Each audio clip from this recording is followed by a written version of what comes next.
Good day guys, and welcome back ulit sa ating channel for today's video. Yamaha Biga Force 115 Fi ay nagkaroon ng problema sa kanyang makina. Sabi naman guys, ay bilang ng tumirik, ayaw na umandar, no? At ito daw ay nagkaroon ng puting usok. You know, klarong-klaro nagkaroon ng maraming carbon sa kanyang canister.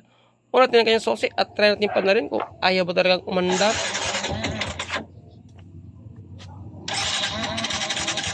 You know, kahit anong redundo, wala talaga guys. Try naman natin i-kickstart.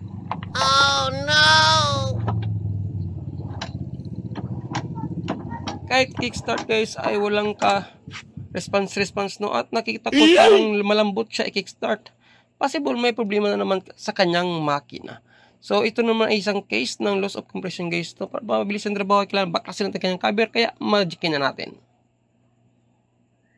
So yun guys, na-magic na natin ang kanyang cover at ito natin i-confirm kung ito ba loss compression o possible may problema sa kanyang kuryente. Tanggalin mo natin ang kanyang spark plug cap at saka at the same time ang kanyang spark plug. Para ma-double check na rin natin kung meron bang kuryente sa kanyang spark plug o pati sa kanyang tension wire. Kung meron kuryente sa kanyang spark plug, si-check na naman natin ang kanyang compression guys. Kasi nga sabi nung sa hindi pa ito tumirik ay nabubuga na ito ng puting usok sa kanyang canister. So, possible, ang magiging resulta nito guys ay magkapareha lang ito sa case scenario ng ating Honda XR150 nagkaroon ng loss of compression dahil sa namumuong carbon deposit sa kanyang valvula. Check muna natin ang kuryente guys ng kanyang spark plug. So, yun. Sabi nyo guys, ito ay bagong linis daw ng kanyang spark plug lang pero ayaw pa rin umandar. Check natin ang compression. Yun guys, so parang mahina talagang compression, no? Minsan wala, minsan meron. Pero kung meron man is napakahina talaga ang buga ng kanyang compression. So wala tayong iba pang pagdadahan guys, kundi ang kanyang valvula. So possible mayroon namang namumuong carbon deposit sa kanyang valvula guys. Siyempre para ma-confirm natin, kailangan natin baklasin ang kanyang cylinder head at i-check muna natin ang kanyang spark plug cap, spark plug pala to make sure na mayroong kuryente sa kanyang motor. So check muna natin ito guys, saka natin husgahan at baklasin ang kanyang cylinder head.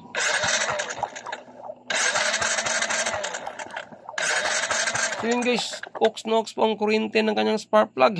Klarong-klaro sinag ng araw na malakas ang kuryente ng kanyang spark plug. So ito ang next natin gawin guys, since meron na siyang kuryente, baklasin natin ang kanyang tambucho, ang kanyang throttle body at ang kanyang air cleaner. Sa natin tanggalin ang dalawang bolt sa kanyang head cover. So ito nga guys, nabaklasan natin ang dapat natin baklasin. Next natin gawin is tanggalin ang dalawang bolt na yan na takip ng ating cylinder head.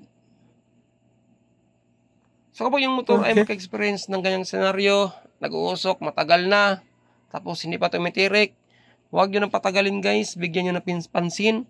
Baka mangyari ang motor nyo sa motor na ibusing na bigla na lang tumirik habang nasa biyahe. So, possible cause dahil yun sa carbon deposit na sa ating combustion at pati sa ating valvula. So, natanggalan natin ang kanyang camshaft sprocket. Next natin gawin, itanggalin lahat ng mga nut sa kanyang cylinder head. 4 na nut, kahit walang position ng pagtanggal guys, ay at least matanggal natin yung 4 na nut.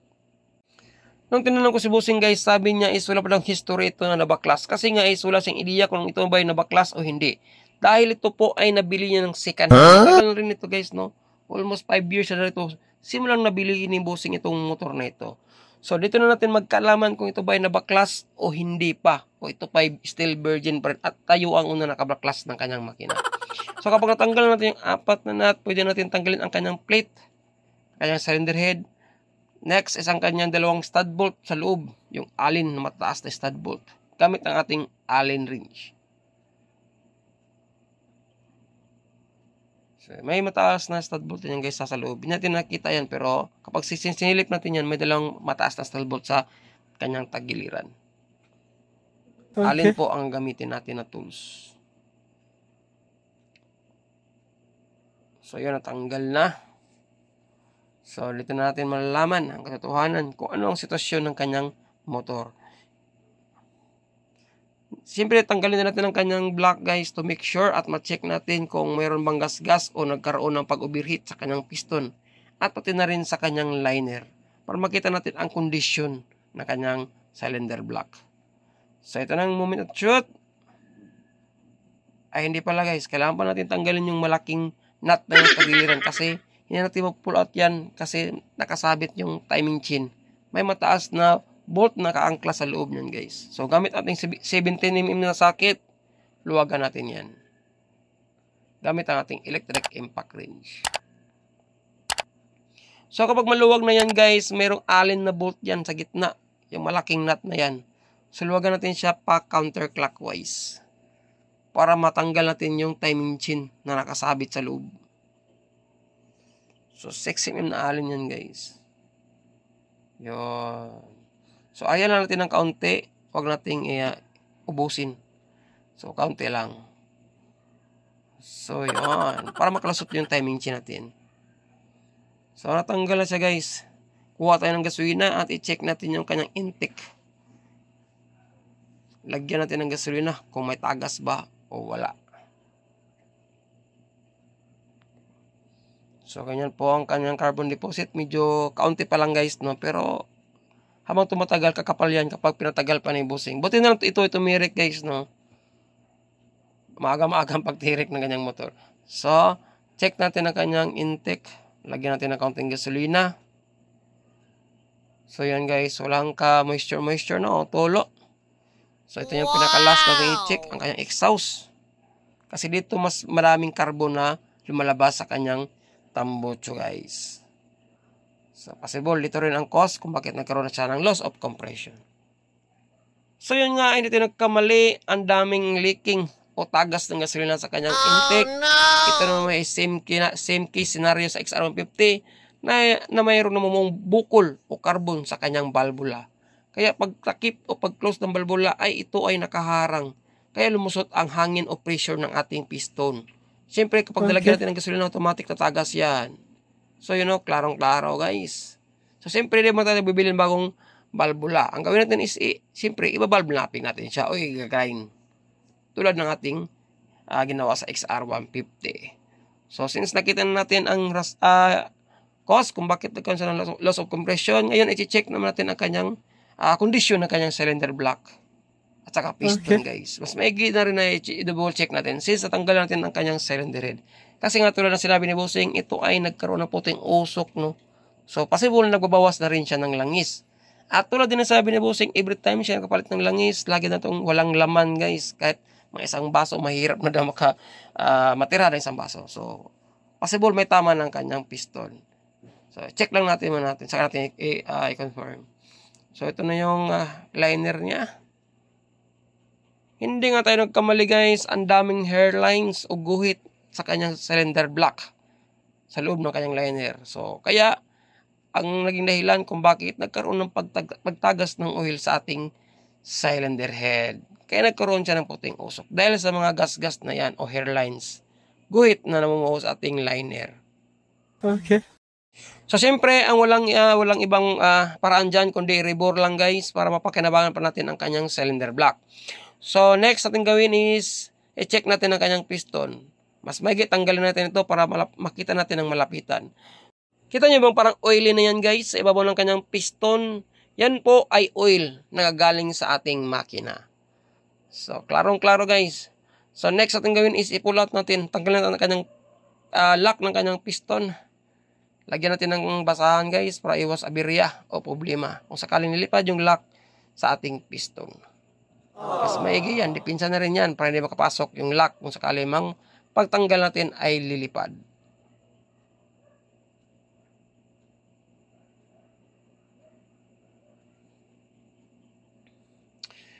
So walang iba ang remedy guys kapag may gas-gas ating liner kundi rebore lang. Except kung gusto nyo bibili kayo ng bagong block o original o genuine, depende na rin sa inyo guys. Pero kapag walang budget, rebore lang muna. Okay. So tulak natin gamit ng ating star screw. Papukpok natin kay bossing yung pin. Buti na lang andyan si bossing guys, nanonood sa ginawa nating video, no? At the same time yung pagbaklas natin sa kanyang makina. Medyo tumigas na yung pin guys, no? Mahirap na siyang i-pull out. Dala na rin is natuyuan ito ng langis. So yan, natanggal na natin. Nakikita natin guys na may oil o oily na ang kanyang piston sa ibabaw, no? So, yan po ay oil. So, sa kanyang piston skirt naman, napaka, guys, kintab. Wala kayong makitang hairlines, no? So, maganda po ang klase ng piston yan. Hindi siya napiktuhan sa paggasgas ng ating liner. Ang ating liner lang ang may tama, guys, Siyempre, rebore lang ang remedy dyan. Wala nang iba pa. So, naobserbahan ko, kita nyo ba yung piston natin, guys? IN. Diba kapag IN, Honda lang yan. Dapat na palatandaan. Siyempre, kapag Arrow naman at saka DOT, kung alala natin, yan po ay Yamaha. Ang model po natin ay Yamaha, guys. Pero IN po ang kanyang piston. Ibig sabihin, ang ginamit na piston ng unang mekaniko ay Honda. IN, klarong-klaro. Impossible na hirapan makahanap ng Biga Force FI na piston ang naunang mekaniko, kaya ito ay kinonvert niya ng Honda. So, possible, guys, Honda din ang magiging piston na mabibili natin. Yan, kita nyo ba yan? 0.50. Ibig sabihin, ito ay na-rebore na, guys, at nabaklas na pala ito ng unang mekaniko. Wala tayong mahanap na piston, guys. Ito rin ang mangyayari, no? Honda pa rin ang ikakabit natin. Shout out pala sa iyo, boss. At syempre, see you sa aking part 2 ng ating video, guys. Ride safe. God bless. At shout out sa ating napakasipag na mekaniko. Ayos.